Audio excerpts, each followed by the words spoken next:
periodista, tiene un montón de títulos. El amigo personal, Jorge Elbom.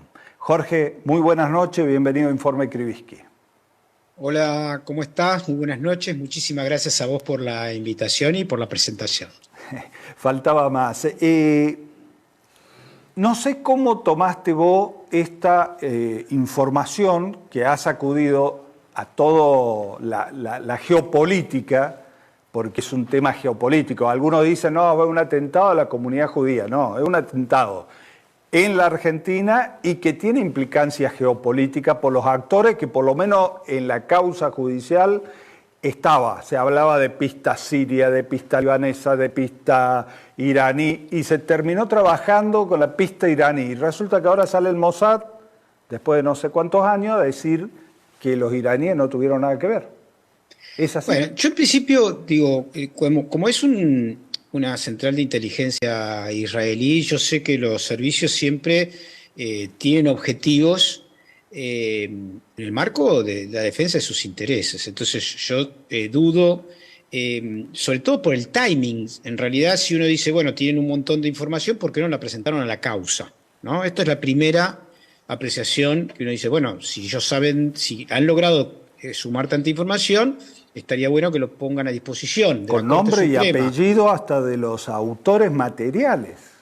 Claro, bueno, acá hay dos causas, una vinculada a la embajada, que la tiene la Corte Suprema por mandato constitucional, dado que es una entidad diplomática, y una que en este momento está a cargo del juez Daniel Rafecas, momentáneamente hasta que se sortee otro juzgado. Lo que debiera hacer yo pienso, el Mossad es Israel, un país que tiene que en todo caso ayudarnos a que podamos resolver esto y dejemos de tener tantos años de impunidad. Lo que tiene que hacer es presentarse ante la justicia y mandar la información por vía diplomática a la Corte Suprema por un lado y a el juez Rafecas por el otro. Eso es lo primero que debieran haber hecho antes, me parece, de hacer una publicación en el New York Times. Un segundo elemento que me parece digno de análisis es que está claro que la DAIA y la AMIA, sobre todo, organizaciones de la derecha de la colectividad judía, y hago subrayo esto porque yo pertenezco al llamamiento argentino judío, que está en las antípodas de la DAIA y la AMIA, que se identifica con el nacionalismo popular, con el peronismo, con las tradiciones de lucha progresistas y vinculadas a lo nacional y popular dentro de nuestro país. Entonces, digo, lo que demuestra esto es que la DAIA y la AMIA son dos organizaciones truchas, ¿no? Y que permanentemente se cuelgan de cualquier cosa para establecer querellas y ponerse a disposición de los intereses en este momento de Juntos por el Cambio. Lo han hecho con el avión venezolano. Eso te iba a preguntar, ¿no? Pero Jorge, para esclarecer a nuestra audiencia, la DAIA, la Delegación Israelita Argentina, ¿sí? Y la AMIA es una mutual, la DAIA es una entidad que representa a las delegaciones israelitas dentro de la Argentina. ¿Es así? En realidad, más o menos. La AMIA es una mutual que expresa a los sectores de la derecha, religiosos de la comunidad judía de Buenos Aires. Eso es la AMIA. De Buenos Aires, claro, no hay AMIA en el interior. No. Hay otras instituciones que son la Keilah de tal ciudad, de Rosario, de Santa Fe. Comunidades, son como si claro, pero otras entidades. Nada que ver con la AMIA. Nada que ver con la AMIA. Bien.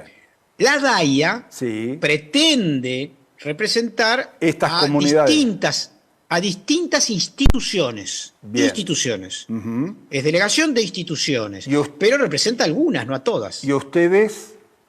Nosotros somos una institución que no estamos representados de ninguna manera por la DAIA. Es una institución nacional que tiene obviamente estamos inscriptos como corresponde en la IGJ, en la Inspección General de Justicia. Nacimos en el 2015 y somos una institución como otras que no están dentro de la DAIA, como por ejemplo el ICUF, que tampoco está dentro de la DAIA. Hay muchas instituciones de la colectividad judía que no están en la DAIA. ¿Por qué en la prensa o en la política en general, cuando se tiene que hablar de la colectividad judía, se nombra la DAIA como la referencia máxima?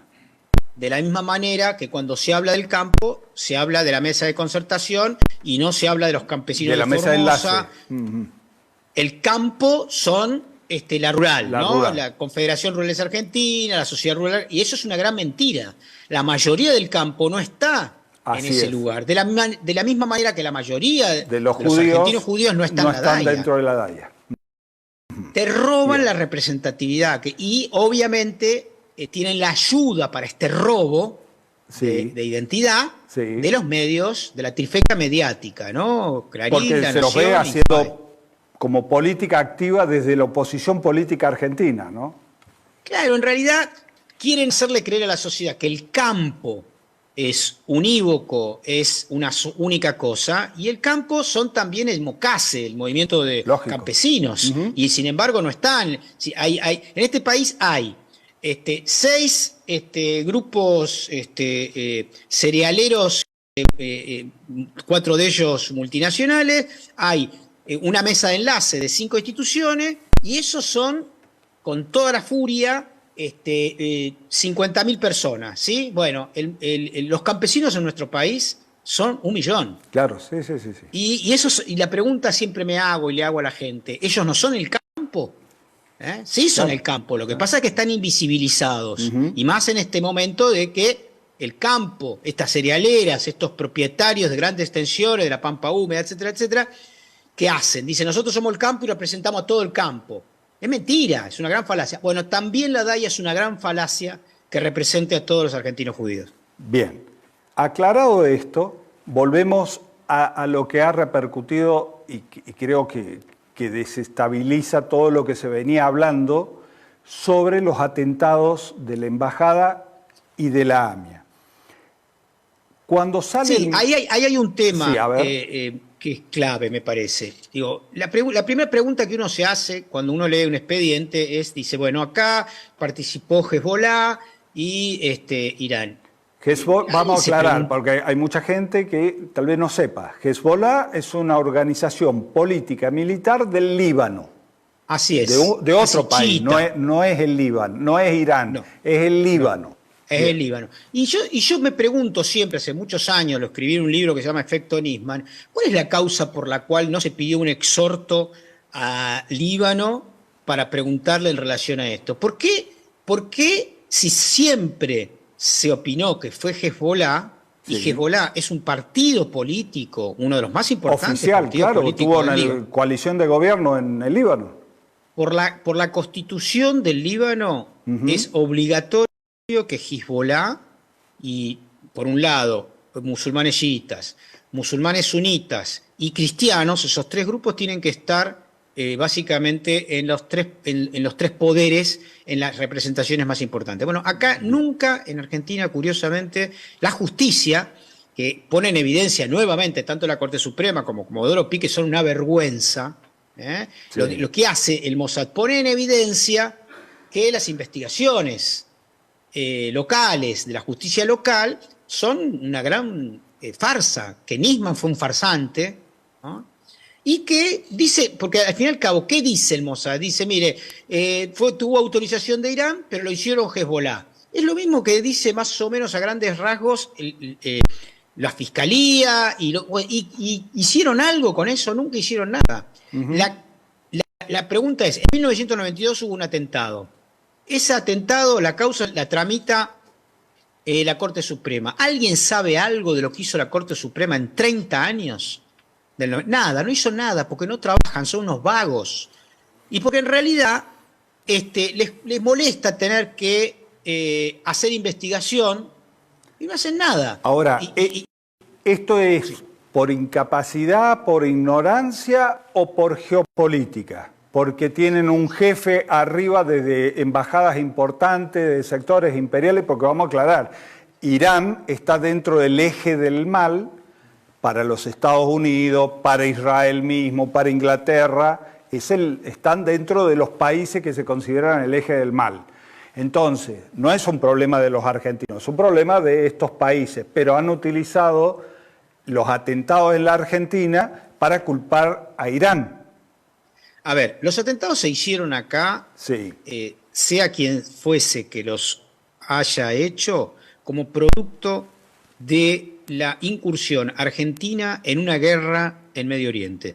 Argentina le declaró la guerra en 1993-94, la guerra del Golfo, participó con un buque en esa alianza internacional comandada por Estados Unidos, en el marco de lo que se llamó en su época las relaciones carnales de la Cancillería Argentina de Di del menemismo, con Estados Unidos. Bien. Menem hacía todo lo que Estados Unidos disponía, entre ellos, por ejemplo, nos llevó de las narices a una guerra ajena a la causa real, una de las 2 o 3 causas, tiene que ver básicamente con la participación argentina en guerras en Medio Oriente. La segunda causa tiene que ver con la exportación, el contrabando de armas que Menem lideró básicamente hacia Bosnia en la guerra de los Balcanes, y que enviaba armas a Croacia, básicamente, y a Ecuador, en el marco de, digamos, contrabando de armas que se resolvió para ocultar todo con el estallido de Río Tercero, recordemos eso, ¿no? Sí. Y del famoso y la tercera Alcázar. Causa, claro, y la tercera causa tiene que ver básicamente con que Menem se había comprometido con muchos países árabes e islámicos de proveerles uranio en el caso de Irán y el Cóndor a Irak y Siria, el misil Cóndor. Los traicionó a ambos, a todos ellos. Estados Unidos le pidió que el Cóndor se deje de producir en Argentina, Menem obedeció, los mexicaneó a quienes le habían adelantado plata, y lo mismo hizo con el uranio.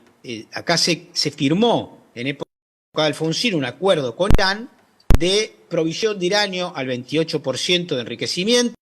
Se envió el primer envío en el último año del gobierno de Alfonsín, y cuando tenía que ser enviado el segundo, que ya estaba pagado por parte de Irán, se discontinuó en diciembre del año 91.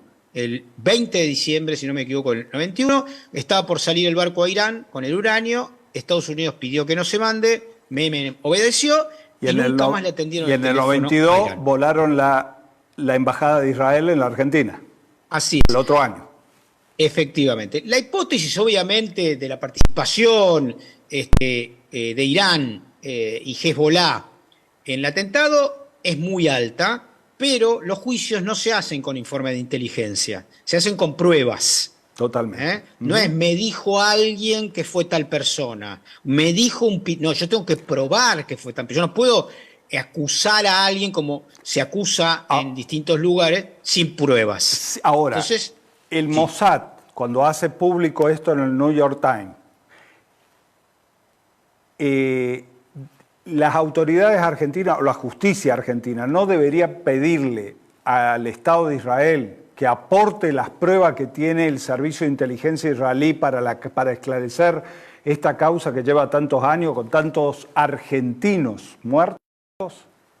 Sí, uno de los fiscales de la causa AMIA, de la Unidad Federal, de la UFI AMIA, uno de los que sustituye, en todo caso, hereda la función de Nisman, que se llama Sebastián Basso, ha pedido o dijo que iba a pedir, pero es parte de una lógica de la UFI AMIA, de la misma de Nisman. Son todos una manga de chantas vagos que no investigan, y ahora hicieron un informe para el 18 de julio que fue una vergüenza, que Tuni Coleman muy bien retrató en página 12, es decir, con un montón de mentiras, de falsedades, de equivocaciones. Es decir, ganan millonadas de sueldo, se sientan sobre poltronas enormes de riqueza y de sueldos para sus amigos, etcétera, y no trabajan. O sea, hay cosas que tienen que ver con la geopolítica y hay cosas que tienen que ver con la vagancia. En muchas ocasiones se mezcla esto todo. Tiene que ver con esto último. Tenemos un avión retenido hace un mes, por lo menos, un avión venezolano donde iban iraníes, y acá se armó todo un tema en relación a esto, y que yo sepa, ahora, el Mossad dice, Irán no participó en los atentados de la AMIA y la embajada, y Venezuela nunca atentó contra la Argentina. ¿Por qué tenemos retenido un avión, según usted? Porque la derecha de nuestro país, que se expresa en el partido judicial, es una subsidiaria de Juntos por el Cambio. Y entonces todo lo que tenga que ver con aquello que no se somete a la lógica imperial de Estados Unidos, por ejemplo, Venezuela, Irán, Rusia, China, pasa a ser enemigo de Estados Unidos y por lo tanto enemigo de Macri, enemigo de Bullrich, etc. Entonces, el partido judicial, que responde a los intereses de Macri, de Bullrich, de Larreta, persigue todo lo que sea venezolano, siempre y cuando esa característica venezolana no sea la de un gusano venezolano, ¿no? Claro, si claro. es venezolano y lleva con identidad su soberanía y reivindica al chavismo, entonces es un enemigo público. Si es un Guaidó,